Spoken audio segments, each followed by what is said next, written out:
தந்தை, மகன், தூய ஆவியாரின் பெயராலே ஆமேன்.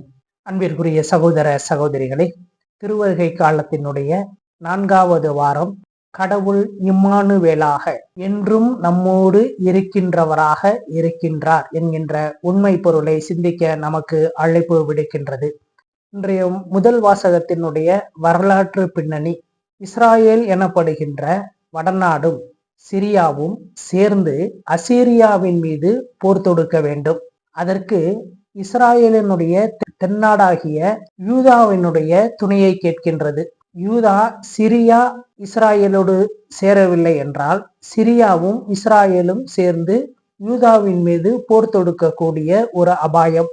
இந்த சூழலிலே எசாயா இறைவாக்கினர் ஆகாசு மன்னனுக்கு சொல்லுகின்றார், நீ எதை குறித்தும் பயப்படாதே, கடவுள் நம்மோடு இருக்கின்றார். நீ இவர்கள் கூடவும் சேர வேண்டாம், அசீரியா கூடவும் சேர வேண்டாம், நீ தனித்து நில் என்று சொல்லுகின்றார். அதற்கு அடையாளமாக வானத்தின் மேலோ பாதாளத்தின் கீழோ ஏதேனும் ஒரு அடையாளம் நீ இறைவனிடம் கேள் என்று ஆகாசு மன்னனுக்கு எசாயா சொல்லுகின்றார். ஆனால் அவன், நான் ஆண்டவரை சோதிக்க மாட்டேன் என்று சொல்லுகின்றான். அப்பொழுது எசாயா இறைவாக்கினர், மனிதர்களை சோதித்து பொறுமை இழக்க செய்து சலிப்படைய செய்தது போதாது என்று இறைவனுடைய பொறுமையையும் சோதித்து சலிப்படைய செய்கின்றீர்களா? நீ விரும்பாவிட்டாலும் கூட இறைவன் தாமே உனக்கு ஒரு அடையாளத்தை கொடுப்பார். கன்னி கருவுற்று ஓர் ஆண்மகவை பெற்றெடுப்பார் என்று சொல்லுகின்றார். அக்குழந்தைக்கு இம்மானுவேல் என்று பெயரிடுவர். இம்மானுவேல் என்றால் கடவுள் நம்மோடு இருக்கிறார் என்பது பொருள்.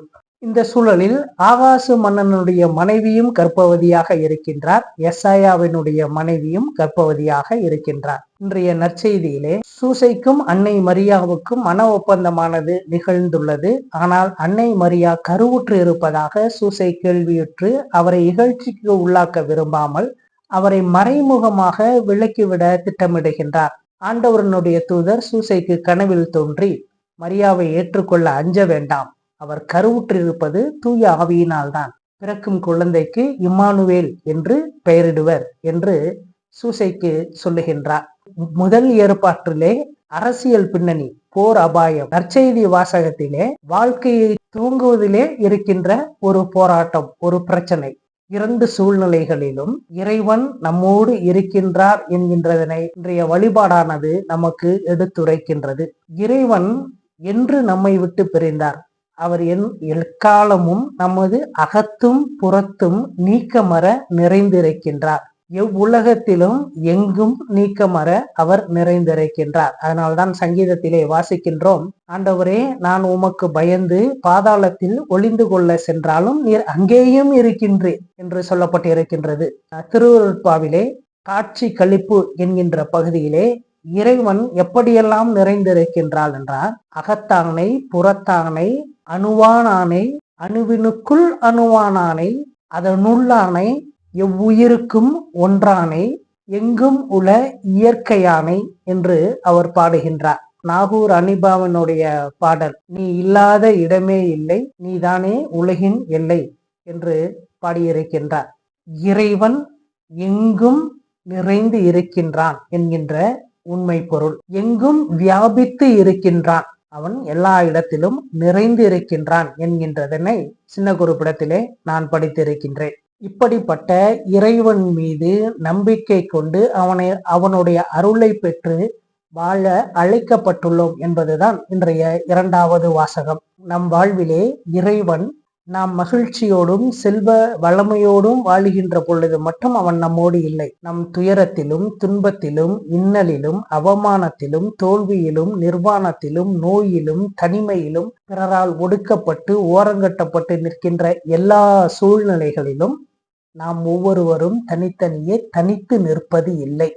மாறாக இறைவன் நம்மோடுதான் இருக்கின்றான். இந்த இறைவனை அறிந்து அந்த அறிவை அனுபவமாக்கத்தான் நமக்கு உடலிலே அறிவு கருவிகளானது பூட்டப்பட்டிருக்கின்றது.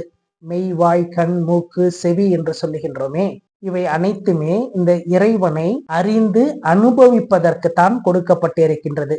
கண் என்பது இறைவனை காண வேண்டும், செவி என்பது அந்த இறைவனை பற்றிய அல்லது இறைவன் சொல்லுவதை நாம் கேட்க வேண்டும், மூக்கு என்பது இறைவனை நுகர வேண்டும், வாய் என்பது இறைவனை புகழ வேண்டும், அவனை சுவைக்க வேண்டும். இதை ஆண்டாள் திருப்பாவையிலே பார்த்தோம் என்றால், கற்பூரம் நாருமோ கமலப்பூ நாருமோ திருப்பவள செவ்வாய்தான் தித்தித்து இருக்குமோ என்று அவர் பாடியிருப்பார். நமது மனமானது இறைவனை நினைக்க வேண்டும். 6 அறிவு நமக்கு. இந்த 6ம் இறைவனை சார்ந்து, அதாவது இறைவனை பற்றிய சிந்தையில் இருக்கின்ற பொழுது, அனுபவத்தில் இருக்கின்ற பொழுது, அந்த இறைவன் நம்மோடுதான் இருக்கின்றார் என்பதனை நாம் உணர்ந்து அனுபவிக்க முடியும். இதை நாம் அனுபவிக்காமல் இல்லை. இதுவரை இறைவன் நம்மோடு இருக்கின்றார் என்பதனை நாம் அறியாமலும் இல்லை. ஏனென்றால் நாம் இதனை அறிந்திருக்கின்றோம், அனுபவித்திருக்கின்றோம். ஆனால் நம்மளுடைய பலவீனம் எப்படி என்றால், இறைவனுடைய நினைப்பிலே இருப்பதாகவும் அவனை மறப்பதாகவும், நினைப்பு மறைப்பு என்பதிலே நாம் ஆட்கொள்ளப்பட்டவர்களாகவும் இருக்கின்றோம். இறை அனுபவம் அறிவு என்று பார்க்கின்ற பொழுது இசிஜி மாதிரி, எலக்ட்ரோ கார்டியோகிராம் என்று சொல்கிறோம்ல, மருத்துவமனையில இருக்குமே, இறைவனை பற்றிய நினைப்பில் நாம் ஏறுகின்றவர்களாகவும், பலவீனத்தால் இறைவனை மறந்து உலகியலிலே ஈடுபட்டவர்களாகவும், மீண்டும் இறை நினைப்பில் நாம் தூண்டப்பட்டு மேலே இறை அனுபவத்திற்கு செல்வதாகவும், இப்படி மேலும் கீழுமாகவே நம்மளுடைய அறிவு புலன்கள் அனைத்துமே வேலை செய்து கொண்டிருக்கின்றது. இதனை சரி செய்வதற்கு தவம், தியானம், ஜபம் என்பதிலே நாம் ஈடுபடலாம். ஆனால் அதிலும் கூட நம்மால் முழுமையாக ஈடுபட முடிவது இல்லை. அது நம் பலவீனம். இதைதான் அருணகிரிநாதர் சரண கமல ஆலயத்தை அரை நிமிட நேர மட்டில் தவ முறை தியானத்தில் வைக்க அறியாத மூட மட்டி மலக்குறும்பை என்று தன்னை திட்டிக் கொள்ளுவார். நாம் இறைவனை நினைக்கவில்லை, இறைவனை நோக்கி தவமோ தியானமோ ஜபமோ நம்மால் செய்ய முடியவில்லை, அதற்கான முயற்சியில் கூட நாம் இறங்கவில்லை என்றாலும் கூட இறைவன் நம்மை ஒரு நாளும் விட்டு பிரியாதவர். நாம் இறைவனை மறந்த சூழலிலும் கூட இறைவன் நம்மோடு தான் இருக்கின்றார். நம் வாழ்வானது இரட்டை மாட்டு வண்டியை போல நம் வாழ்வை நாம் மட்டும் இழுத்து செல்லுவது இல்லை, இறைவனும் சேர்ந்தே நம்மோடு நம் வாழ்வை நடத்தி செல்லுகின்றார். நாம் நேரிய வழியில் செல்லாமல், வாழ்க்கைக்கு உரிய வழியில் செல்லாமல் தடம் புரண்டு நாம் ஒரு பக்கமாக இழுத்தாலும் கூட இன்னொரு நுகத்திலே பூட்டப்பட்டிருக்கின்ற இறைவன் நம்மை தடம் பிறண்டு செல்ல நம்மை விடமாட்டார்.